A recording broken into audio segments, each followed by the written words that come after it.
The experienced De Klerk forms a strong centre-field partnership with Darren Hughes, while Vinnie Corey is a formidable force at centre-back. It's all about getting scores on the board, so Monaghan will look to the full forward line of Dermot Malone, Kieran Hughes and Conor McManus. It's a very strong and more focused Donegal team this season, with experience sprinkled throughout the team. The McGee brothers and young Ryan McHugh make up the full back line. Darragh O'Connor, Carl Lacey and Neil Gallagher all start in a revamped Donegal selection. The team captain is full forward Michael Murphy. Neil Gallagher. Options available over at our side of the field, where Anthony Thompson is unmarked. Shot by Liam McClune is a real dangerous ball. The goalkeeper is on the turf. There's a chance there for Carl Lacey, and that's over the bar. Worked his place almost immediately for that alone. The goalkeeper, Rory Began, came quite a long way, Tom. He came a very long way, and he didn't really clear that ball enough, and that's why Carl Lacey picked it up. You've got to have a defender coming onto that ball, but Carl Lacey turning one way, kicks it with his left, and even though he's named in that position there, a corner forward, Marty, he's been playing way out around the pitch, but you can see him travelling an awful lot today. Coming across, Dermot Malone, who did well. And then he feeds Ryan Wiley. This is Dick Clerkin. Paul Finlay. There's nobody home, and the shot goes wide anyway. That ball should be fed on another little bit, held on to it, and that's the nervousness that we're seeing in the first 10 or 12 minutes, especially coming from Monaghan in this game. Eamon McGee gets the quick kick out again. Frank McGlenn stays wide and available. Conor McManus pursues. Here's Eamon McGee again. A chance for Oran McNeilish. Oh, he bends it superbly. It's over the bar. Well, there you see the difference between the two attacks. A little bit of patience, a little bit of composure, a great finish by McNeilis, and Donegal certainly in the driving seat at the minute. But what's quite obvious is that Monaghan do not have as many players back in defence as Donegal do. Desimone needed to stretch out the leg there to get as far as Vinnie Corey. Paul Finlay going for that high ball again. It has the legs, it has the accuracy. That is a wonderful score by Paul Finlay. And Monaghan are up and running, but it took almost 14 minutes for this to happen. Stephen Goligly in a little bit of space, and again that game plan, it is not working for Monaghan, because when they look up they find that Kieran Hughes is not doubly marked. There's 3 or 4 players around him. He needs a little bit of support, and quickly. Paul Finlay again kicking this in. This one is a little bit short, and managers and teams will always get annoyed when balls drop in easily to opponents' goalkeepers, because it allows the option to go back into the attack and retain possession. And the worst thing about doing it against a team like Donegal, they've plenty of players to play it out and get attacking really quickly, and they've been very intelligent with their attacking. They do not deliver the ball until they're nearly 100% it's going to end up in a Donegal man's arms.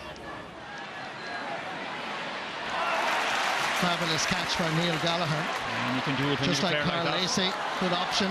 Ball inside to Anthony Thompson. What can he do? He has loads of options to his right. He takes the points, and it's over the bar.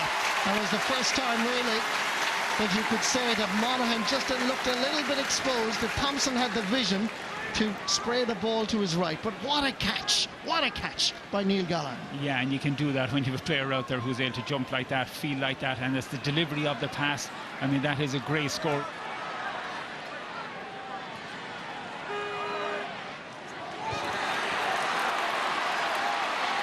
Kieran Hughes, chance here. Goligly trying to get past Frank McGlenn. There's a man available. It's the left half back, Quentin Kelly, and it's got out for a 45. Now, Monaghan players are protesting that it should be a lot more than that. Let's look at this. Let's see what happens. It was a great play. It was the one time they got a little bit of gap in the Donegal defence. Don't know how he ended up there. Foot block they're going for. I think he's certainly, the goalkeeper stretched. Rory Began went, oh yeah, I think that's certainly a foot block. He went straight in with foot. has to be a free, and if anything, a penalty. He led with the foot, Marty. That's certainly more than a 45. Rory Beggan. Is this one on its way? It is.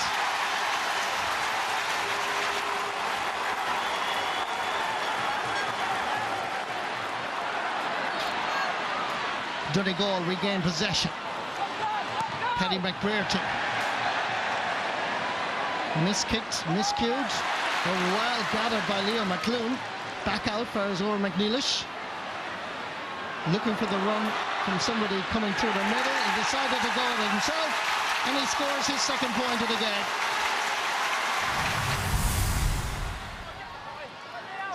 Leo McClune. Stephen Gollagly is opposite number 11 coming into challenge. Oran McNeilish. Quick ball inside, back to McNeilish again. He scored one great point in the first half.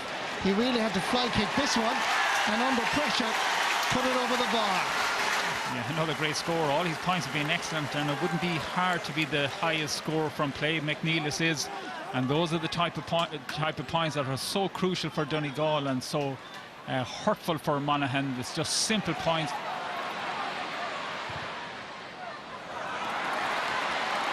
Ball inside is cut out by Frank McGlenn, but he loses it. There's a chance here for McGuinness. Super sub. Chris McGuinness brings the game alive and sent Chernock's spark of 31,000 plus to their feet. He did it so well because there was 3 or 4 players converging in him, and this could be the spark we were looking for. We mentioned it earlier on, Marty, that it would take a goal. We've got the goal. Now will the game open up? The next score is going to tell an awful lot about the destiny of this game.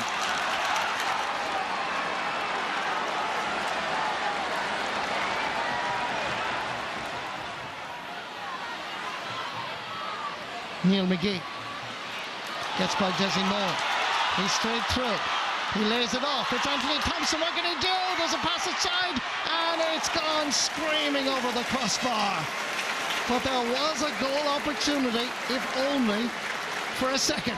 Oh, it was a great goal opportunity. It was a great breakthrough, and they've been doing that all afternoon. They found the chinks in the Monaghan defence, and they just slipped little ball. Great ball across the square. Has a shot. Certainly he's going for a goal, but just skims off his boot over the bar. A point for Ryan McHugh.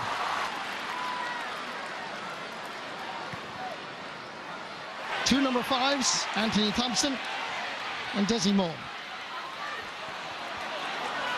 Colin McFadden sees a bit of space. Darren Hughes comes into challenge. Back again for Paddy McBrearty. He's done it once. He's going for 2.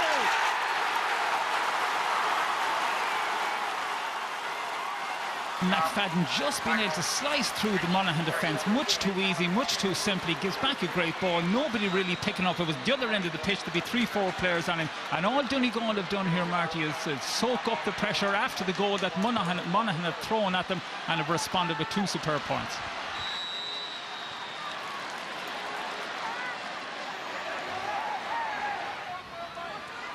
And here is Kieran Hughes.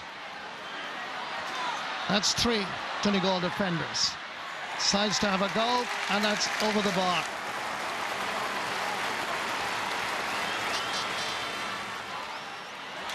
Good ball for Paddy McBrearty. Coming through is Ryan McHugh. He's already scored 1 point.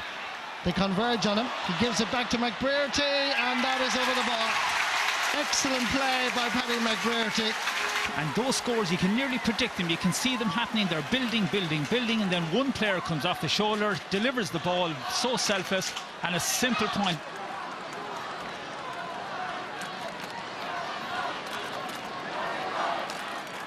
Four points between the teams. Donegal look secure and comfortable at this stage. Conor McManus has to come out into the middle of the field to try and gather possession, and that's a pretty good kick.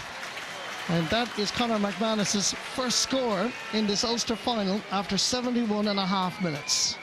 Yeah, and probably only the 3rd player on the Monaghan attack to score from play. One last attack. Knocked away. Comes far as Paddy McGrath. And Maurice Deegan blows the full-time whistle. Monaghan have been dethroned. Donegal are back as kings of Ulster. And full-time score in Clonus, Donegal 15 points, Monaghan 1-9. The Anglo-South Cup is back in Donegal for the 8th time in Donegal's history.